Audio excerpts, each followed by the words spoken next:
Hola a todos, ¿cómo están? Yo soy Edgar, bienvenidos a mi canal. Si es la primera vez que estás aquí, suscríbete, activa la campanita de notificación y dale like, porque el día de hoy vamos a estar revisando un artículo que me llamó muchísimo la atención de la revista Educación en Movimiento. Esa revista que está en la página de La Mejor Edu y que casi nadie analiza y no checa. Y la verdad es que tiene algunos artículos súper interesantes. Así que el día de hoy vamos a responder a la pregunta: ¿las escuelas de la actualidad tienen sentido? Comenzamos.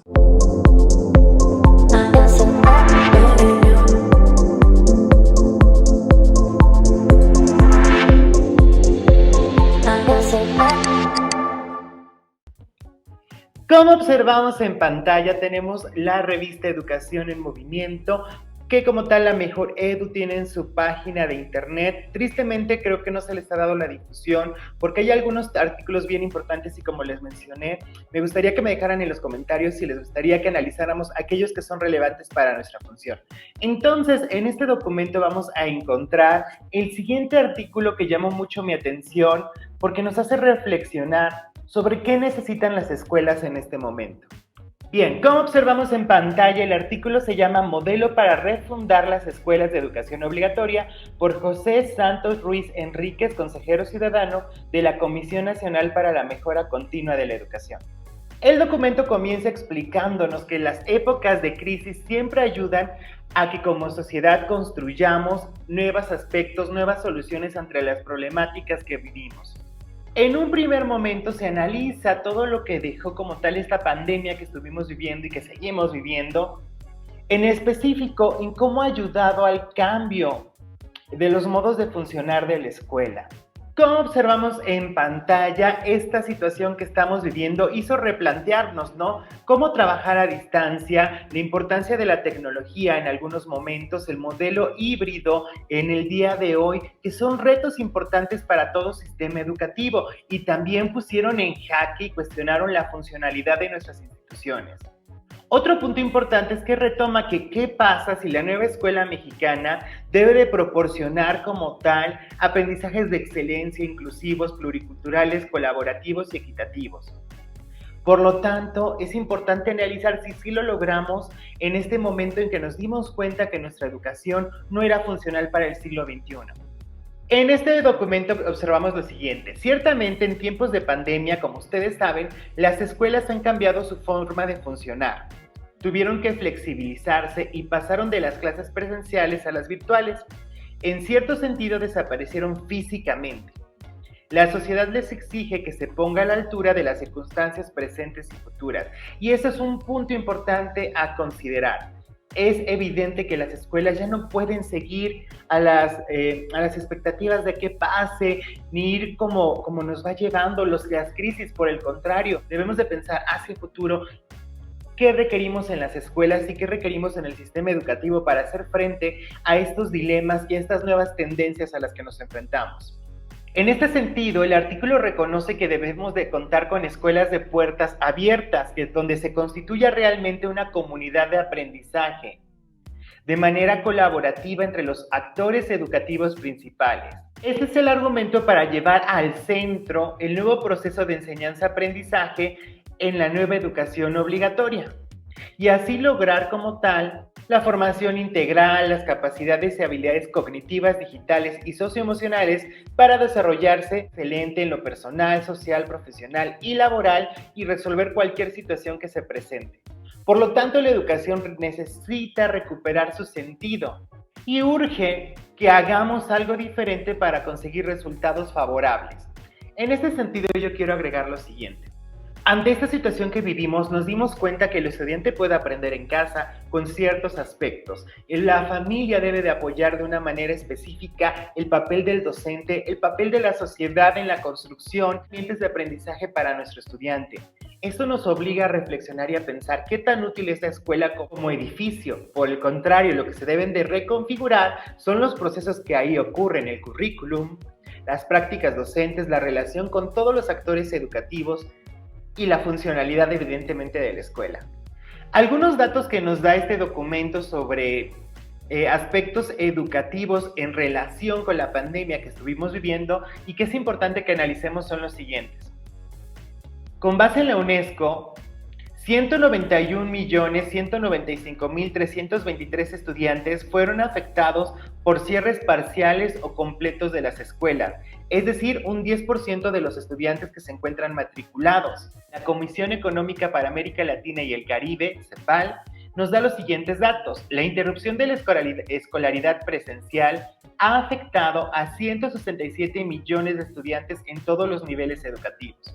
Haciendo corte también al 31 de mayo de 2021, se computó que 35.589.611 estudiantes habían sido afectados en México por el cierre de las escuelas.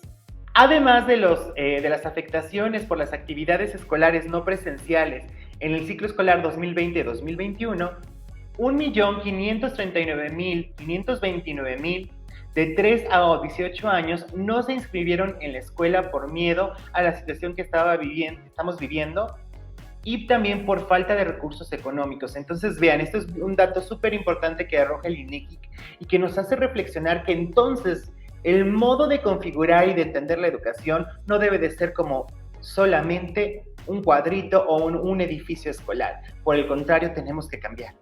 Y aquí está el punto al que quiero llegar. ¿Las escuelas en la actualidad tienen sentido? Si estás en el chat en vivo, dime, para ti, ¿tú crees que las escuelas en este momento tienen sentido? ¿O qué se tiene que cambiar? Después de más de un año con escuelas cerradas, en México se hizo un alto de reflexión profunda para valorar los contratos fundacionales, la organización y el funcionamiento de las escuelas. Es decir, analizamos si realmente ayudamos a la formación integral de los estudiantes, la construcción de un bienestar en la comunidad, en las regiones y el país. Es importante analizar si cumplimos con la misión de transformación que se pretende que tenga la educación. Y un punto importante es que existe un desfase entre los aprendizajes adquiridos en las escuelas y las exigencias actuales de la sociedad. Y esto es obviamente muy remarcado en cuanto al uso de las tecnologías de la información y la comunicación, nuestras capacidades, las habilidades requeridas para el mercado laboral, las políticas sociales y los ambientes cada vez más globalizantes. Y nos da dos preguntas que me encantaron cuando las leí. ¿Para qué la escuela? ¿Y qué sentido tiene que ir a la escuela? Recordemos que el regreso a clases mediante un modelo híbrido o de manera presencial siempre se centró en los medios de comunicación y en los argumentos de las autoridades educativas por la socialización. La socialización era el aspecto importante por el que regresábamos. Hablando de la socialización, se retoman algunos pensamientos de Aristóteles que dicen lo siguiente: la vida racional se desarrolla a escala individual, pero solo es posible a nivel de comunidad. Sin embargo, este documento continúa analizando. En el regreso a las escuelas en los sistemas presencial e híbrido, la socialización no es suficiente para recuperar la credibilidad y la confianza en la razón de ser de las escuelas, en tiempos dominados por la tecnología y ambientes de aprendizaje diferentes. No bastará dividir a un grupo de estudiantes en 2 o 3 partes, combinando los modos presencial y virtual de enseñanza de aprendizaje, y tampoco dejar a las y los estudiantes tareas de resolución de problemas, comprensión lectora o de aprendizajes por proyecto, ni aprovechar las TICs para todo ello. En otras palabras, no es suficiente solo un cambio de la pedagogía para refundar a las escuelas en la sociedad. Pero ¿no es lo que estamos haciendo actualmente? Por lo tanto, se debe hacer más que eso, por, para y con la educación del siglo XXI, si deseamos el resurgimiento y un impacto positivo de transformación. Entonces, algo tiene que cambiar y algo estamos haciendo mal en este regreso a clases presenciales e híbrido, si solo pensamos que estas actividades que mencionamos arriba y que estamos llevando a cabo son las que debe de realizar la escuela.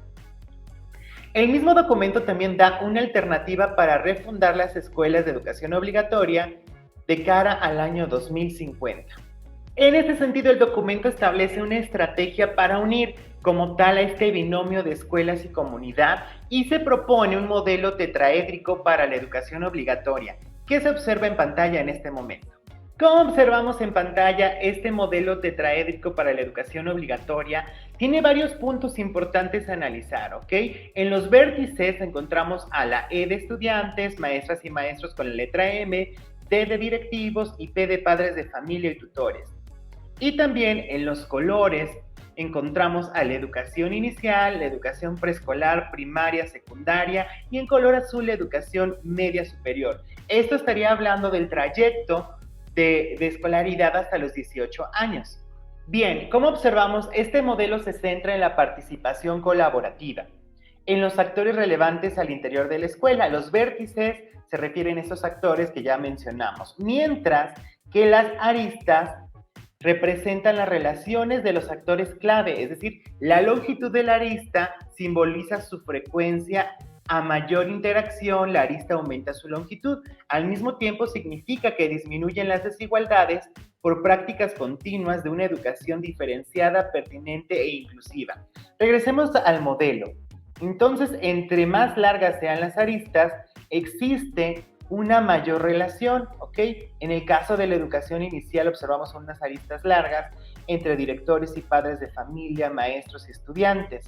Como observamos, dentro de este modelo, la relación M-E se refiere a las relaciones de enseñanza-aprendizaje entre maestras y maestros y estudiantes. La relación MP indica la interacción entre docentes, madres de familia y padres de familia o tutores, y la MD alude a los intercambios entre maestra y maestro y personal directivo. El lector puede interpretar fácilmente el resto de las combinaciones. La superficie de cada cara lateral formada por la interacción de los tres actores representa la colaboración al interior de las escuelas y resultante de las interacciones previas.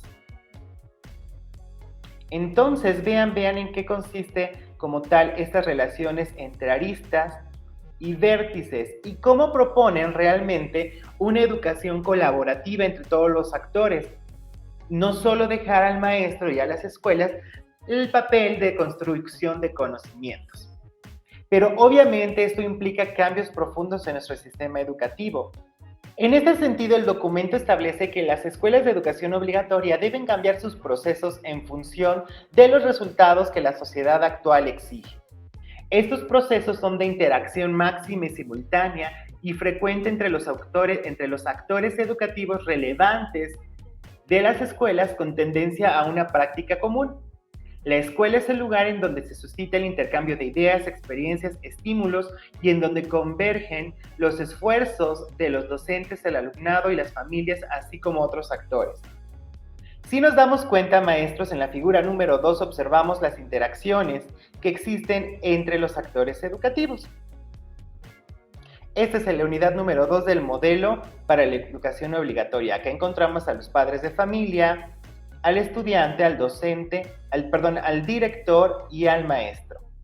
Entonces vean estas relaciones que deben de existir entre todos.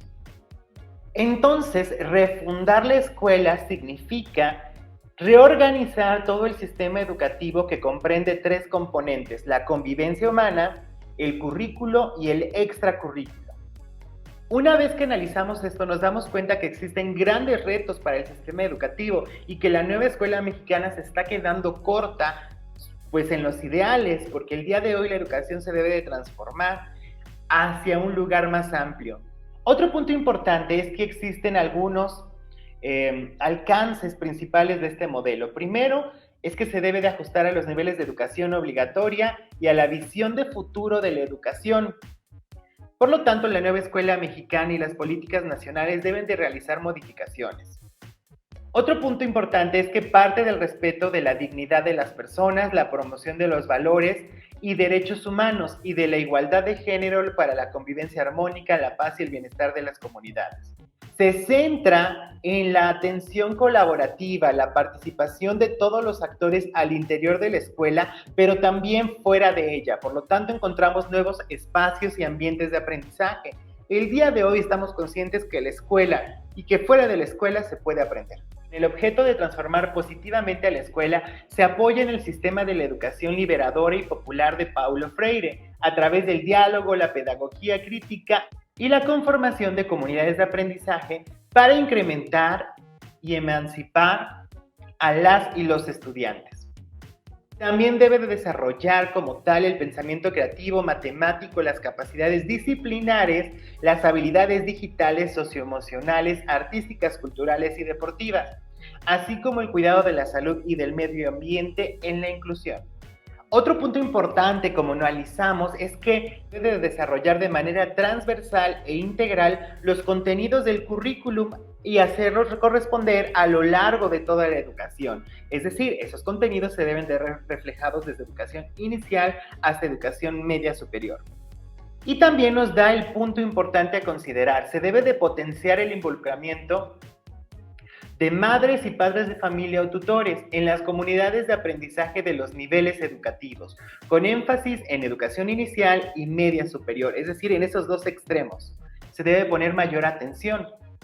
Acá hay un punto importante: para que este modelo funcione, se deben de realizar acciones legislativas en la educación, es decir, que tengamos como tal iniciativas donde los empleadores, las empresas, estén obligados por ley a autorizar un mínimo de salidas a sus empleados. Es decir, si yo trabajo para una empresa, de ejemplo, Volkswagen, o trabajo para el Oxxo, que yo debo de tener un número de salidas específicas para poder incorporarme y apoyar a mi hijo en sus procesos de aprendizaje, lo cual me parece totalmente pertinente, porque el día de hoy reconocemos que todos debemos de trabajar en beneficio del estudiante y de la transformación social. Por lo tanto, las empresas deben de generar esos espacios para que los que son padres de familia puedan apoyar a sus hijos. Y si te perdiste rápidamente el video de qué opinan las personas de Puebla del modelo híbrido, te lo dejo en pantalla para que veas cómo la sociedad el día de hoy reconoce que es importante apoyar al maestro y no dejar toda la carga hacia él. También favorece la autonomía de los centros escolares con liderazgos pedagógicos. En el caso de los últimos semestres de educación media superior, debe de ayudar a los estudiantes a llegar a empresas o sectores productivos que estén acordes a sus intereses. Básicamente lo que estamos analizando es realmente una articulación de la educación. ¿Cuántos años llevamos intentándolo y no lo hemos logrado?